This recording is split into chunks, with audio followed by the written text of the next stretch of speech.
Good evening. This is the India Development Debate right here on ET Now. I'm Supriya Srinath and with me is my colleague and co-anchor Sandeep Gurumurthy. It really is a sorry from Zuckerberg finally. Now, in an interview with CNN, the Facebook founder admitted that the social media networking platform may have grossly erred by its failure to protect personal data of its millions of subscribers.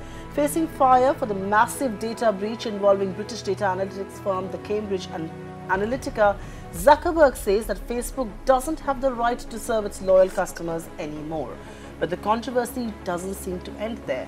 The Modi government has intensified its attack against the Congress for the party's alleged links with Cambridge, something which the main opposition party continues to deny.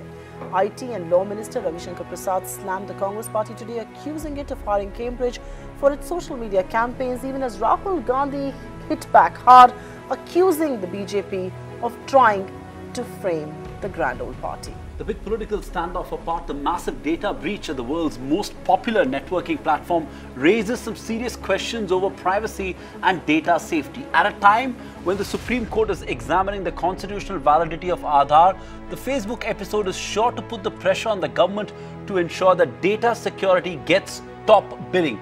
It'll also make the clamor for a greater scrutiny of social media platforms louder. The mega data break at Facebook and what it means to privacy laws in India. That's our topic of discussion tonight on the India Development Debate. We've got a stellar panel joining us, but before that, I want to just play a short clip from that Mark Zuckerberg's interview to CNN, where he accepted the mistake of the social media giant and offered an apology to all the users. This was a major breach of trust, and I'm really sorry that this happened. We have a basic responsibility to protect people's data, and if we can't do that, then we don't deserve to have the opportunity to serve people. So our responsibility now is to make sure that this doesn't happen again. And there are a few basic things that I think we need to do to ensure that. One is making sure that developers like Alexander Kogan, who got access to a lot of information and then improperly used it, just don't get access to as much information going forward. So we are doing a set of things to restrict the amount of access that developers can get going forward. But the other is we need to make sure that there aren't any other Cambridge Analyticas out there, right, or folks who have improperly accessed data. That was Mark Zuckerberg in an interview to CNN, breaking his silence on the Facebook data breach. Let's take it across to our panel then. Joining us on the India Development Debate, Hitesh Jain, spokesperson of the BJP, Sanjay Jha, national spokesperson of the Congress. We also have Sanjay Jain, Chief Innovation Officer, the Center for Innovation, Incubation and Entrepreneurship. Saket Modi, who's an expert really in this field. Nikhil Pava, founder, editor and publisher, Medianama.com, also joins in on the show this evening. Here's the thing, we don't want to politicize this issue because I think over the last 2 days, enough of politics has been played. We have a few pointed questions to the politicians on the panel, and then we need to put the spotlight on data privacy. So, Saket, Sanjay and Nikhil, I'm going to seek your indulgence. Let's get the politics out of the way quickly, and then we'll talk about data privacy in detail. I'm sure Sanjay Jha and Hitesh Jain can take some questions on that as well. So let me take a question to Hitesh Jain of the BJP. Hitesh, I understand this political blame game that's going on, but here are the facts that have been put out so far. A director of OBI, which is the India arm of Cambridge Analytica, on his LinkedIn profile emphatically states that OBI had successfully managed campaigns for the ruling party BJP, and the profile also managed the database to be provided constituency-wise to BJP candidates as additional support for national elections and in state elections as well. In wake of such a claim, apparently BJP's name was also there in the website, which is now not, one can't access the website at all. In the wake of such a claim being made, how can the BJP deny that you ever enlisted the services of this controversial data analytics firm? Hitesh Jain. Well, one, anybody can put any claim on website. The claim needs to be validated. Tomorrow I can say that I have served so many people as a client, but someone has to validate, someone has to see on the job. The validation for the Congress came during the Gujarat polls, when the report appeared in the Economic Times. The report appeared on the details appeared on the Twitter handle of the Congress supporters. So when the Congress was doing during the counting process in the morning, they said the Cambridge Analytica efforts are beginning to show. There was a report in the Economic Times also about Cambridge Analytica trying to help the Congress, and this is the Brahmastra, that is the language that was used. So if that was the language that was used, that Cambridge Analytica is a Brahmastra against Modi for Congress, then why didn't they deny at that time? So for the first time, when the Facebook controversy came and when it was found the kind of activities Cambridge Analytica has done, now Congress is trying to distance itself, but it never denied for last 4 months about various reports that have been appearing. So the validation for the Congress has been in the newspaper, on their own Twitter handle of the supporters, and this guy Praveen Chakravarti or whoever is the guy who is managing the data and all, he himself has been held for the data theft. So if you will look at the pattern of Cambridge Analytica, and when you compare that, you have this Tukde gang, you see the violent agitation in Gujarat, you see the pattern they wanted to unleash in Karnataka, this whole Lingayat fight and all, this is not the brain. So when they were talking about how Rahul Gandhi was getting the popularity, Hitesh, now we know the reasons. And no, Hitesh, 1 second, Hitesh, so all Hitesh Jain, Hitesh Jain, you will have to, 1 second, Hitesh Jain, you made your opening comments. No, Hitesh Jain, you cannot carry this debate in the direction of the Tukdewala things, because this is not a channel that encourages that kind of, that kind of narrative in any case. Your opening comments have been well received, and your opening comments are that let's not believe anything that's being put on LinkedIn, you have to verify. There will be people out there who will say that nobody puts it on the LinkedIn profile, a thing like, a claim that they have managed campaigns for the BJP and that comes out to be untrue. But let me put the same uncomfortable question to the Congress party as well. And Sanjay Jha, for the record and for the benefit of our viewers here, this is a huge controversy. Clarify for us, have you engaged in data trade with Cambridge Analytica? Did they have a role to play in the Gujarat elections, as is being alleged by none other than India's IT and law minister? And that's a very, very grave allegation. Supriya, let me tell you with full authority and with complete responsibility, Ravi Shankar Prasad has scored an embarrassing self-goal for the Bharatiya Janata Party, because now the entire country knows that it is the BJP which used Cambridge Analytica's local partners, OBI, Oblino Business Intelligence, for the elections in Bihar. Number 2, in the 272 mission election of 2014 of Narendra Modi, and in the states of Jharkhand, Gujarat, Maharashtra, Delhi and Haryana. So the BJP today stands shamed for lying brazenly in broad daylight.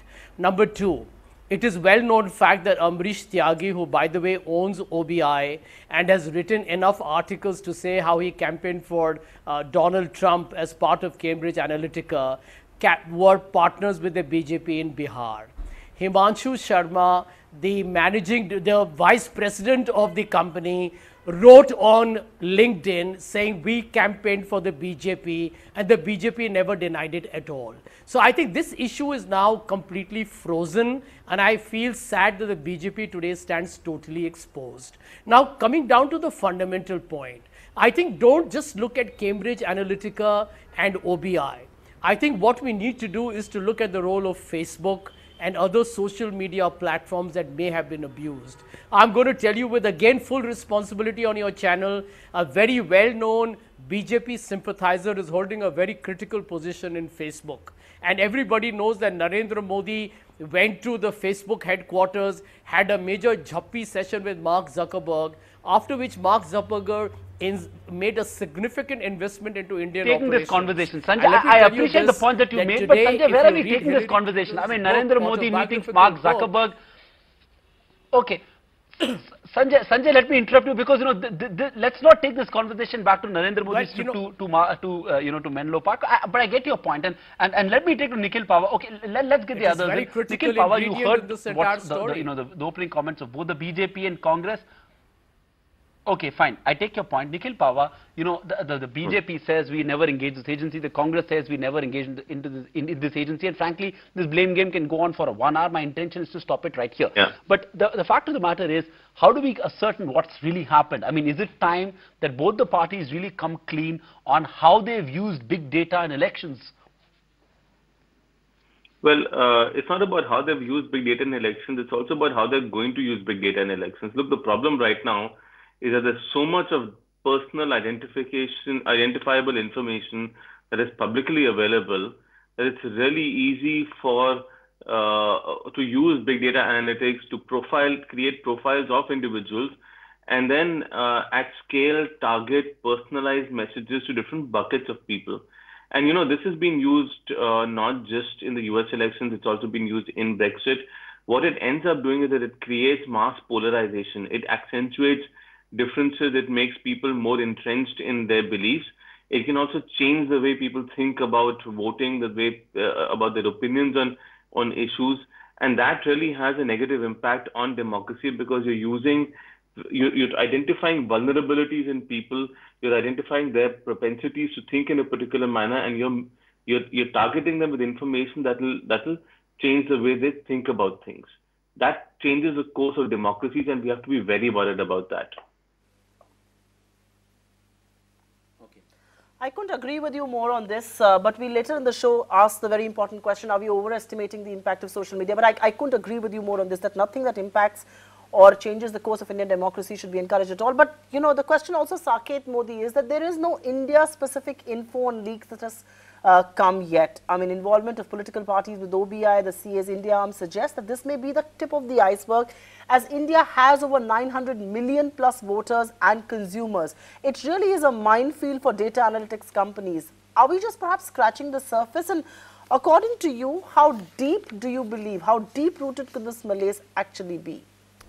Absolutely, Supriya. I totally agree with you when you talk about India and being a minefield of a lot of data that can be gathered. Let me add some numbers to that. We have 400 million smartphones now, with each of them having an accelerometer, a gyroscope, and a proximity sensor embedded into each one of them. And you can actually now profile people on what time do they wake up, how many times do they sit, do they stand, at what places they are going to. And majority of the social media companies, because the business model in which they are designed is to profile individuals at a hyper local or a micro level and then give them targeted ads. I somehow truly believe that ads is a very, very small part today of where we are heading towards with big data analytics, because it was okay as long as people were showing me ads which were customized to me. Now the content which is being shown to me, it is being used to manipulate the way I think, societies think, countries think, and of course it is a very risky time to be in, because the only problem is we've jumped from a number of 1.5 million smartphones to almost 400 million smartphones in the last 4 to 5 years. And when that number has come up, most people who have smartphones do not know how smart their smartphones really are and how they are tracking us 24/7. And because everybody's just using it, because everybody's using it, they don't realize the kind of data that is going out from their cell phones. Right, that's a good point. Sanjay Jain, come in. Do you agree with Saket, or on the kind of impact that big data is likely to have, or do you believe we are overestimating the impact of big data, specifically on elections? We'll come to privacy in just a bit, and that's an important segment as well. But specific to the impact on elections in India, that's what we're concerned about, the political impact as well. Are we overestimating, or do you think it's going to have such a tectonic impact? So I actually don't have too many views on the political elections. I do agree with Nikhil that the data that is dependent on my behavioral characteristics allows them to know me more than I know myself and possibly manipulate me.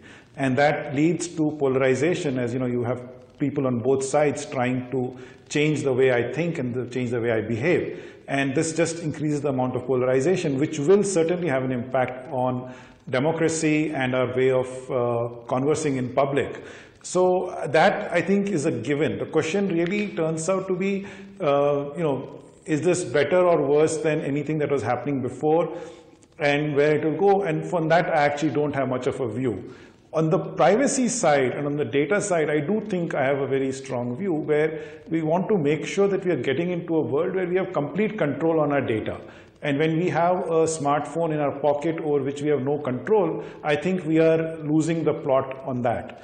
And in that regard, when we, as a country move forward, we're coming up with the privacy bill, the data protection law, and that we hope will put power back into the hands of the user so that this cannot happen, that no data can be used without knowledge of the person whose data it is, that it cannot be used to harm the person, and if any such harm does come, the controller of the data is subject to liability, and that jurisdiction will not prevent that from happening. So you can't run away from India and have that happen.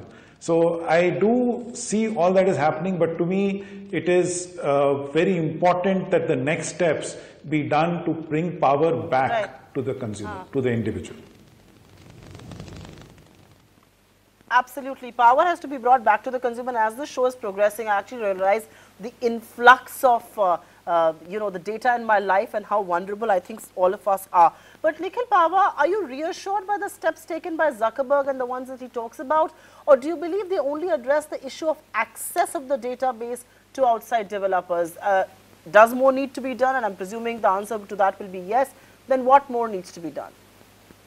Well, I think the other thing you have to keep in mind is that Facebook knew about this a couple of years ago, and they did nothing about it, or they didn't do anything substantive about it. They didn't act on in terms of banning Cambridge Analytica at that point in time.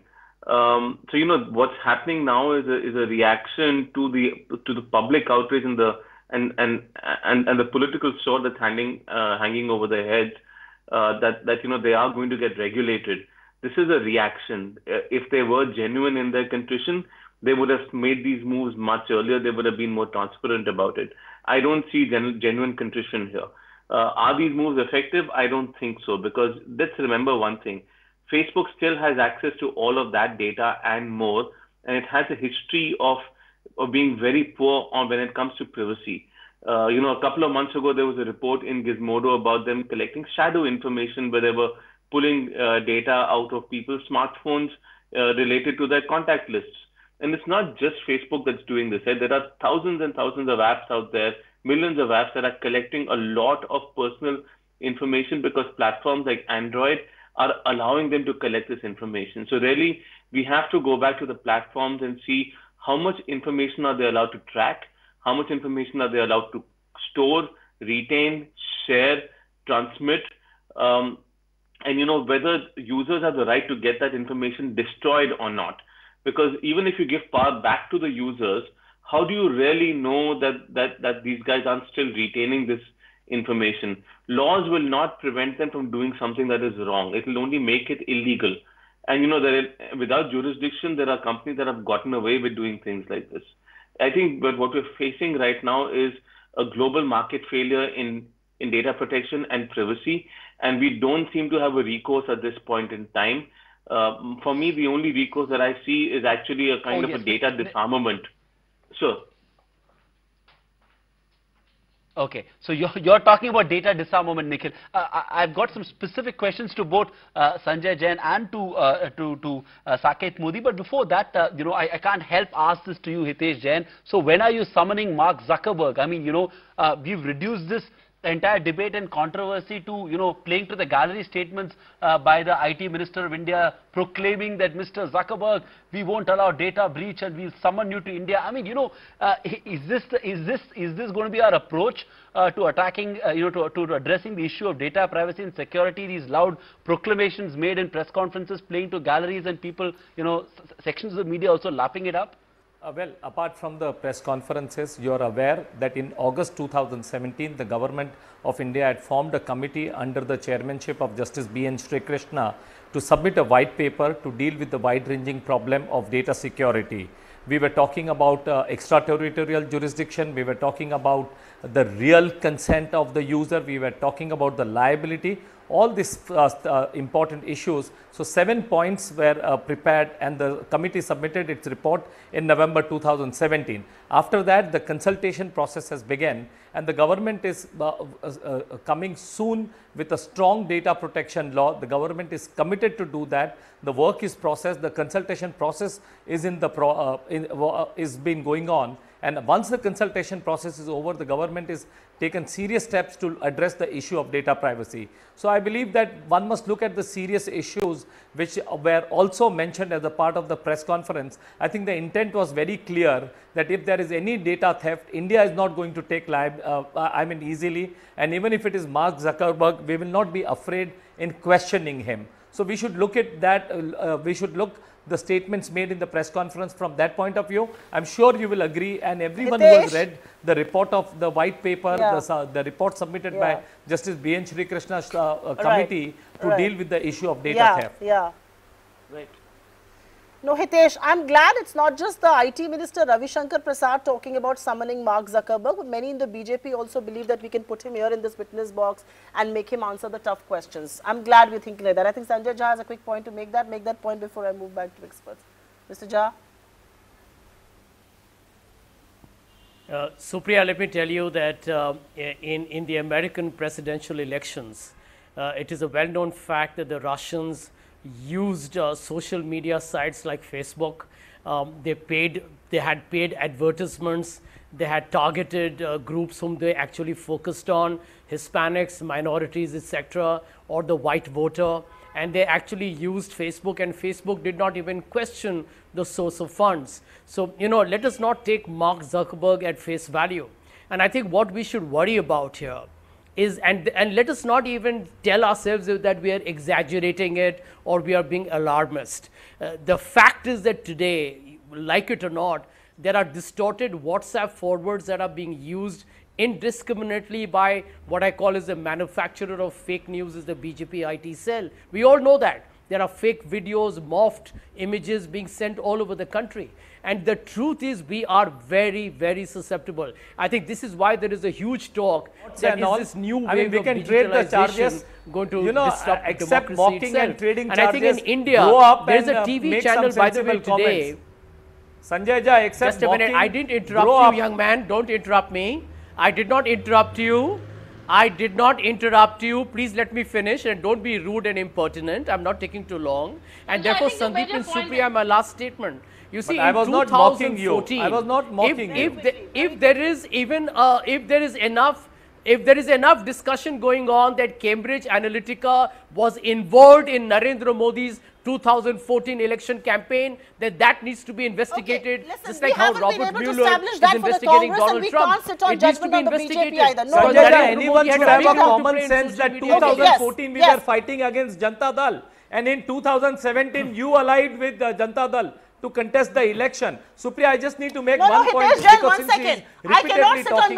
Hitesh Jain, no. Hitesh Jain and Sanjay Jha. Hitesh Jain and Sanjay Jha. You can. Hitesh Jain and Sanjay Jha, you can take this debate outside of these studios. And KC Tyagi was speaking in favor of Congress. But I can't let the BJP and the Congress trade charges on involvement of, no, I'm sorry, I can't let both of you trade charges on involvement of CA because there is no evidence to prove anything otherwise. Between both the Congress and the BJP, I think parties have to do soul searching. I think as somebody who is an inherent believer in democracy, we will realize there's an influx of social media and there's an influx of digital data that comes in. We've got to be careful of that as a view. No, Sanjay Jha, I don't think the Congress is absolutely sitting on this pontificate. No, you can't pontificate right now. Never had, never will. But Sanjay Jain, I'll have to take this. I will have to take this to Sanjay Jain right now. And Mr. Jain, in the wake of the law minister's comments, do we really have laws with enough teeth to take stringent actions against violators? It's all very good to sit there and say, we will call Mark Zuckerberg if he has interfered in our processes. But do we have laws stringent enough? We've got economic violators who do the crimes that they do and flee away. Do we have laws to deal with issues like these? And these are perhaps evolved issues. So I think there are many laws that could deal with things like elections and interference in elections which don't have anything to do with IT or data. On the other hand, what we do need is the next set of laws that are coming in. The fact is the situation around us is changing very rapidly and we have to be agile in our processes.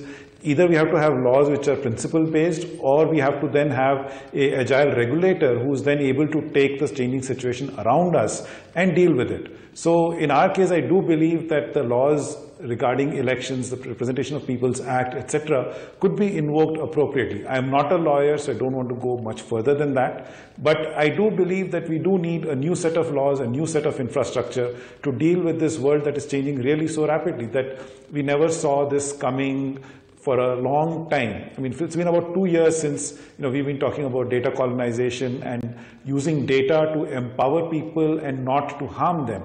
And finally, it's come to this point where it has actually taken this massive leak to bring it out into the forefront. And I think this is the right opportunity to go in, create the right laws, create the right infrastructure so that people can be protected in the future. Fair enough. So Saket Modi, I just want to step back a bit and picking up from the point that Sanjay Jain made. At the end of the day, Facebook's $492 billion valuation is not driven by products that they make or what they manufacture, but by how much it knows about its users and how it can influence the users. Its entire business model is driven by how much information it can gather from its users and how that can be exploited by advertisers. That's the play. So why are we pretending as if all of us have woken up to this problem today? I mean, that is the play. That is the reason why these companies are getting valued at the levels that they are, isn't it? Absolutely, Sandeep. In fact, there's a saying, if you get a product free of cost on the internet, remember you're the product being sold out there. So, so that's a very, very well-known fact that, and let's not forget, I know we are all in that mode of bashing social media and the internet and how big of a curse they've become to humanity. But over a decade, we've enjoyed the benefits of connecting with our friends, with the society in a completely different way, thanks to social media, without ever paying directly a single penny to the Facebooks and the Googles of the world. So there is a business case out there. Taking a completely different view around, I'm personally very, very astonished and surprised to see the stance of both the BJP and Congress when it comes to working with Cambridge Analytica, because, you know, I'll give you a very unique and a new view about this. I'll tell you one thing. Suppose there is you're a news channel, right? Now, if you're a news channel and you're getting a supply into your canteen from a supplier and he gets you carrots and, you know, vegetables, but his supply is coming from wrong sources, are you responsible for that in totality? No, you're not. There is a chance the guy who's supplying stuff to you might be sourcing it from the wrong places. The reason why I brought this example was the way the BJP and the Congress both are running away from Cambridge Analytica, as if, you know, that no, we have never engaged with such a firm and we would never engage with such a firm in the future. What they don't realize is that Cambridge Analytica has not broken the law apart from those 300,000 user details and that 50 million user details which mostly belong to the United States, and getting that data and then processing it and using it probably for the US election. Have they done that for Indian population? Number one, there is no trace of that. Secondly, remember this happened in 2014 and they have, you know, provided testimony saying that they have deleted all that data also, which probably was later found out they didn't delete it. So then Facebook had to go ahead and delete their pages also. So the point which I'm trying to make is even today the BJP and the Congress, or any party for that matter, definitely uses social media campaigning companies, digital media marketing companies, PR agencies, and you really don't know what kind of data they are using, from where they are using, and there's a good chance today it's Cambridge Analytica, tomorrow it can be IIT Bombay Analytica, and you know, it really doesn't matter. There's a much bigger debate out here that I'm trying to point out. No, I think he's wrong. I would like to respond to him. Right. You know, right. Okay. Very quickly, Sanjay Jha, make your point. Supriya, please. give me a chance to respond to him, please. Yeah, I think Mr. Modi is forgetting a very critical point. There is something called as an ideological compatibility with a vendor. For example, Barack Obama would never work with Breitbart News, or he would never work with Cambridge Analytica, because that company is funded by a rabid right-wing fundamentalist or rather he still runs a hedge fund called Robert Mercer. Robert Mercer only funds, he runs, by the way, a super PAC that has always funded the Republican Party. He is right-wing. And let's not ignore that. You see, therefore, the Congress or the Democrat Party in America would never work with Cambridge Analytica. And let us understand that the BJP working with Cambridge Analytica should not be a surprise, because they belong to the same right-wing ideology. These are factors that are very relevant in this discussion. I mean, today, for example, there are many think tanks that are right-wing. Such a childish analogy, Sanjay Jha. Even my 4-year son will not buy this analogy. No, Sanjay Jha, that's exactly the point that Saket Saket Modi is trying to make here, Hitesh Jain and Sanjay Da, that's exactly the point that Saket Modi is trying to make here.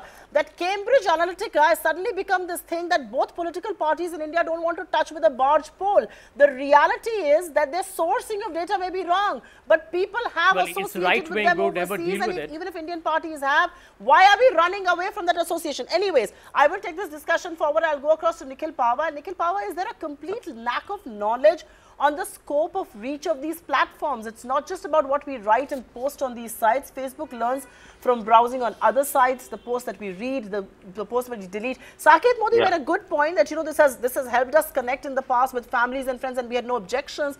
But I think what people are objecting to is that A, if it is in fact impacting your polity, and B, the kind of access it has to everything else that you're doing.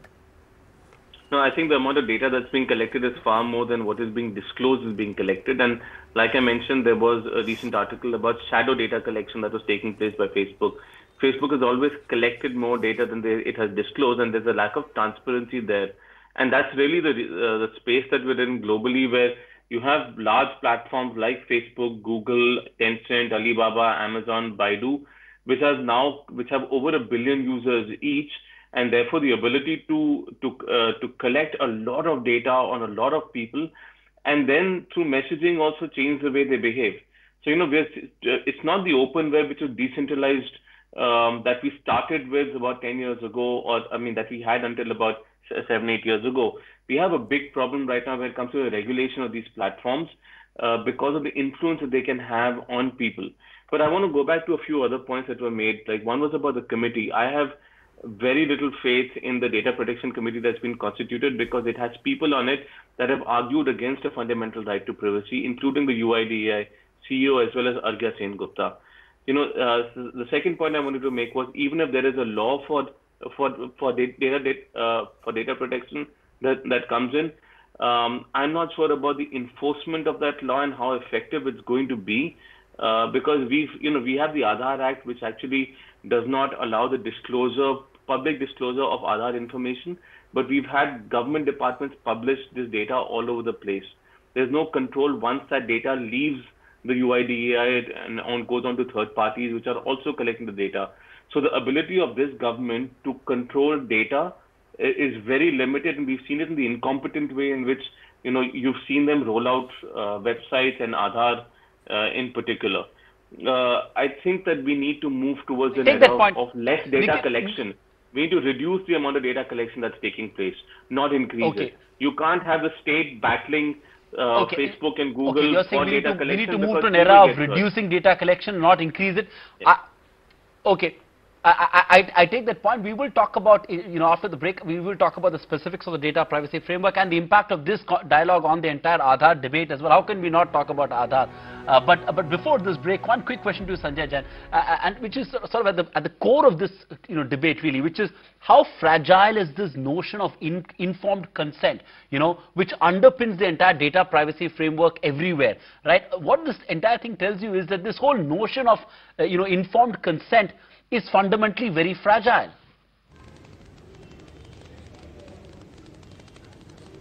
It is very, very fragile, and there have been lots of conversations around that. And so the conversation has gone from one extreme, which is to say you should not take consent, but you should actually just have liability in the case of harm, to the other extreme, which relies on consent as be the primary way to do things. And my personal view is that consent is an opportunity for the user to tell the service provider what they expect or not expect from the data, and hence it's important. And yet, since we're moving into this completely new world where we have new kinds of threats coming into being, that we must have protection there as well. So you really do need the liability framework. So my view is that you need a law which allows for consent and yet buffers it up with liability in the case of harm. And so that's really the most important thing we need, is to empower the user to take the right decisions. And eventually, I think where we have to go is not really about trying to limit data collection, but to give complete control to the user, empower them to have ownership of their data and to be able to use it for their benefit and not for somebody else's, and not let somebody else do some harm to them with it. So I think that's the direction we have to move in, and we really hope that this data protection law that comes up will take us in that direction. Absolutely. It's not just empowerment. I think it has to also do with awareness. I mean, how many of us actually read that long thing before we actually say, I agree to most things that we sign up for? I mean, my phone perhaps is one such instrument that I do that on.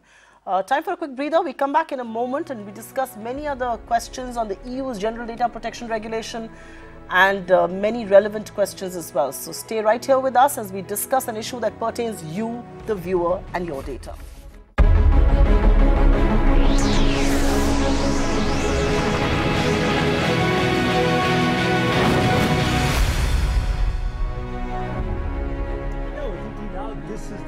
The India development debate, and tonight we're putting the spotlight on the Facebook data breach and its implication on data privacy framework here in India as well. Hitesh Jain, before we get started with Aadhaar, you spoke about the Justice Sri Krishna Committee, and now there's a white paper which states that the data privacy law must cover both the private sector and the government sector, which I'm sure no one on the panel is going to dispute with.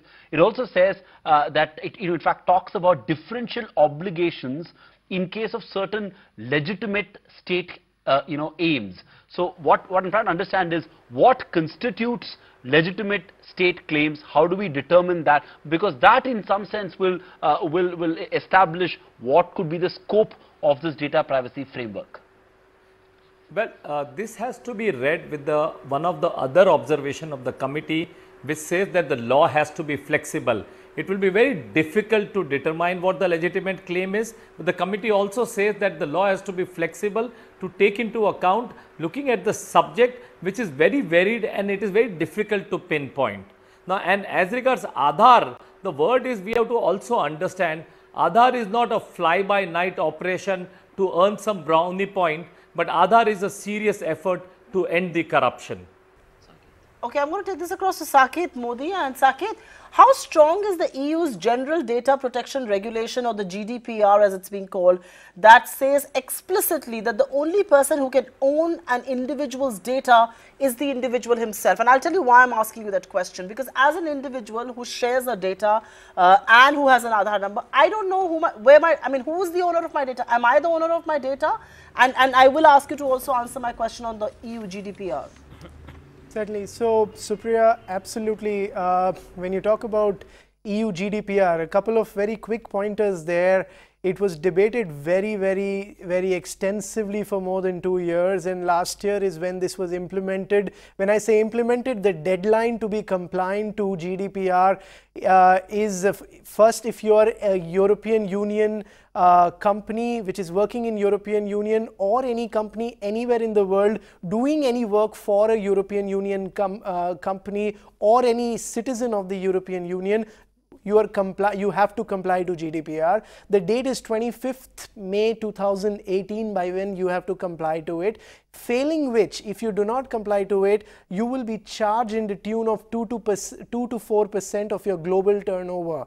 And you can be at any part of the world. Now that is the seriousness at which the entire European Union thinks about data privacy and data protection. And I'm very happy to see such a strong kind of a regulation being passed in the EU, because this will really set some precedents for countries across the globe. And you absolutely rightly mentioned, not only am I the owner of my own data, I have the right to tell a European Union company if I want to be forgotten by that company. So if somebody is storing my data and I want them to delete it after I have stopped using their services, I have the full authority to do that, and the company has to comply according to the GDPR regulations and delete my data after I've probably gone from the platform, or even while I'm at the platform, but I don't want to share my data out there and remain anonymous with that.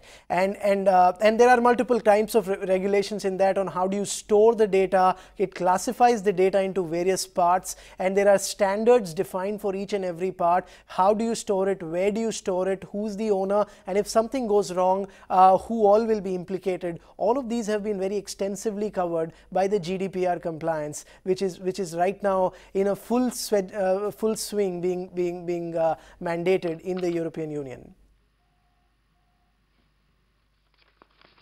and hopefully we will have a strong privacy framework as well. But, Sanjay Jha, is the only solution putting curbs on data collection, really, and is that feasible at all? I know Nikhil has a point of view on this, and I'll come to him after this, but, is the only way we can overcome this problem is putting stringent curbs on data collection? And in today's world, how feasible is that? I mean, if the state doesn't collect it, there are going to be enough and more agencies who will, using the logic of informed consent or not. So is that feasible at all in today's world, Sanjay Jha? Well, Sandeep, let me tell you that data is the new oil. I mean, at the end of the day, also, let's not, look away from the reality that the right to privacy was in fact contested by this government to the Supreme Court. They said, well, you and I don't have a right to privacy as a fundamental right. And thank God for the Supreme Court that actually rejected what the government was arguing in the courts. But, I definitely feel that, we should not take our democracy or our freedom for granted. We should never do that. The history of, political history tells you that you are then in for rude shocks. And I'll give you one example. Ravi Shankar Prasad issues this very Rambo-like statement to Mark Zuckerberg. Believe me, he's never going to get Mark Zuckerberg. He hasn't got Lalit Modi and Vijay Mallya yet. But the truth is, what happens back home? I mean, why aren't we talking about the data breach of Aadhaar? Aadhaar, by the way, is going to cover 16% of the world's population living in a country. And you have, spate of instances of Aadhaar data being freely available. You and I know about the Tribune newspaper expose, and we have turned a blind eye to it. Mr. Ravi Shankar Prasad does not even talk about it. All the government says we have a 15-feet wall to protect the Aadhaar infrastructure or the software. So, clearly we are going down a black hole. And I'll tell you something, the media has a big role to play here in trying to make sure that the private citizen of this country understands why his privacy is important. Sanjay, I'm not going to be lectured on media's role. No, I think but the Aam Aadmi is busy working his roti kapda makan. He doesn't understand why the right to privacy is important. Yeah, and I'm glad you guys are arguing for the right reasons. Sanjay, okay. I'm going to take this across to Nikhil Pahwa. And Nikhil, what is the problem here? The fact that any database with personal info can be misused, or the fact that the very purpose of collecting is to perhaps misuse it? I mean, what is the bone of contention, at least in this debate? So the problem is that data effectively is a toxic asset, and this is something which a cybersecurity researcher called Bruce Schneier put out this theory a few years ago. Because, data, when large amounts of personal information is collected and it's stored, it is likely to get hacked, it's likely to get leaked, it will get compromised, it will get sold, it will get shared. And so, we've seen that aspect in operation when it comes to Aadhaar, where this data has been leaked, it has been breached, it has been shared without people's consent effectively. And so just the act of collecting data which can compromise people is creating a problem, because it is going to get leaked or hacked or shared without them even knowing about it. There is no control over this data once it's out of our hands. And so therefore we need to start at where it begins, which is the data generation part, and then move to data collection. There are 7 or 8 stages of processes that data goes through. It goes through processing, it goes through sharing, transmission. All of them need to be controlled so that less and less data about us, which can compromise us, gets collected and stored. We've seen what happened in the US with Cambridge Analytica. It's going to be much worse over here, because far more data has been released and shared. Like last year, about 130 million people, their Aadhaar details had been published online, and for just 4 government schemes. And about 216 websites had data publicly available. That data is probably being sold on the dark web, even if it's been removed from the internet, right? And so people are going to get compromised. This is a major national security risk for us. Okay, Sanjay Jain, comment on that. The problem with this debate is, at the end of the day, they're just extreme positions, really. What Nikhil is basically saying, that we need to walk back a few steps, right? I mean, I'm trying to sort of simplify what he's trying to say, saying we need to walk back a few steps significantly for us to undo the damage and for us to give our citizens a strong data privacy framework. Is that the way, or do you believe that we need to, acknowledge where we are and now underpin it with a strong data privacy framework with a set of rules, a set of do's and don'ts? Is that possible at all? So I actually disagree with Nikhil on a lot of points, and I don't want to actually go into the debate on Aadhaar in the way he's framed it. The fact is that you do need a national ID anywhere you go in the world. You use a government issued ID, and so far Aadhaar has been used wherever an ID has been used, and whether it is a subsidy scheme or not.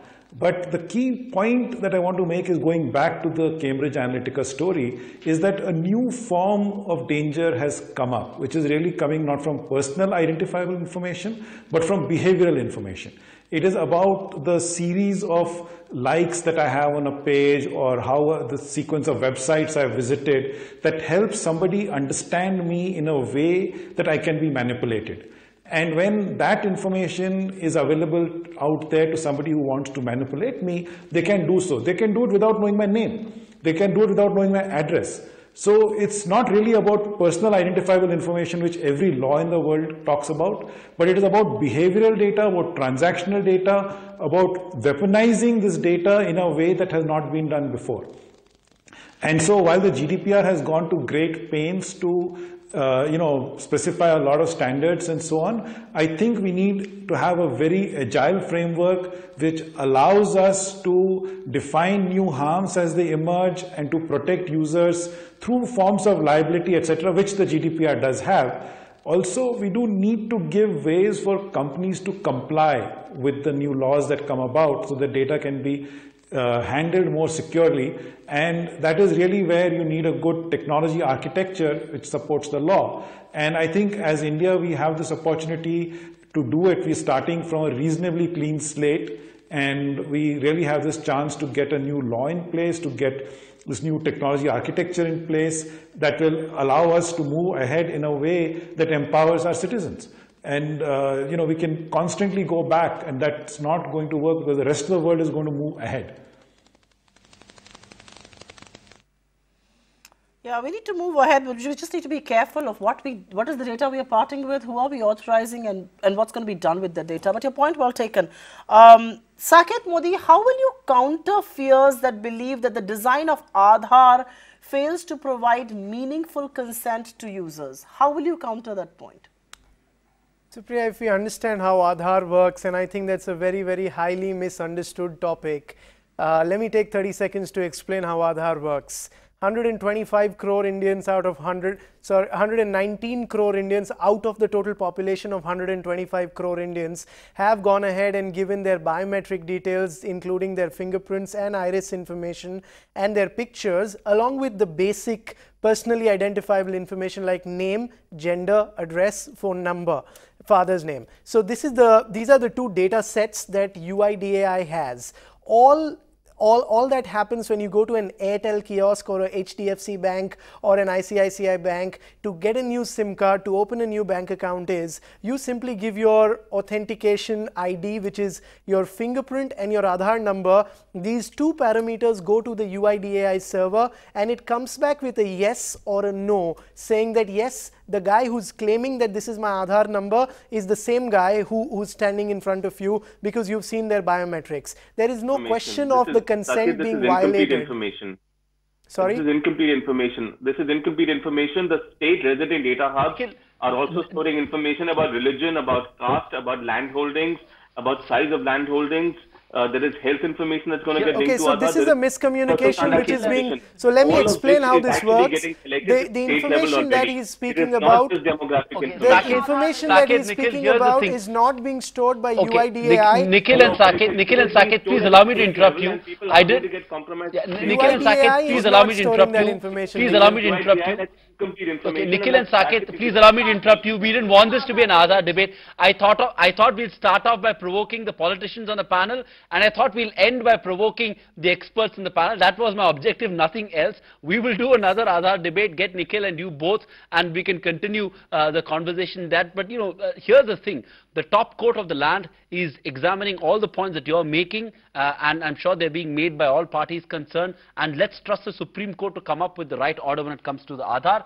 As far as data privacy framework is concerned, the government has constituted a panel. Let's trust this panel, which has some eminent people, to come up with a strong data privacy framework. Let's trust these institutions to deliver our data privacy, and trust the Supreme Court to define the red line when it comes to Aadhaar and its implementation. But thank you so much, Sanjay Jha, Sanjay Jain, Nikhil Pava, Saket Modi, and Hitesh Jain as well, for joining in on what really was a fiery debate. With us, up next is Top 10 at 10 with Tanya Bharadwaj.